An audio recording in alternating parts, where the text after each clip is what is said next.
নমস্কার দিদি। কি ব্যাপার আপনারা পারমিশন না নিয়ে হট করে স্কুলের মধ্যে ঢুকে পড়েছেন? শুনছি নাকি আপনি আমার ভাইয়ের বিরুদ্ধে সাক্ষী দেবেন। হ্যাঁ অবশ্যই দেব। আমি অন্যায়কে জীবনে প্রশ্রয় দিইনি। আপনার ভাই যে আসল খুনি সেটা আমি আগামীকাল আদালতে প্রমাণ করেই ছাড়বো। ওই তোরা থাম, মাথা গরম করিস না, আমি দেখছি।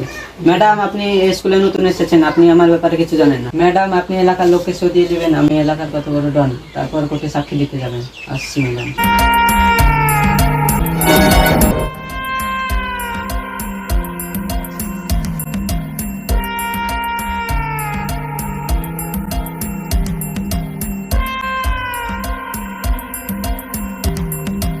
কি ব্যাপার তুমি আমার পিছন পিছন আসছো কেন?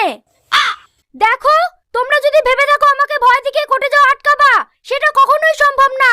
আমি সত্যের জন্য জীবন দিতে পারি, কিন্তু এক পাও পিছু হাঁটবো না।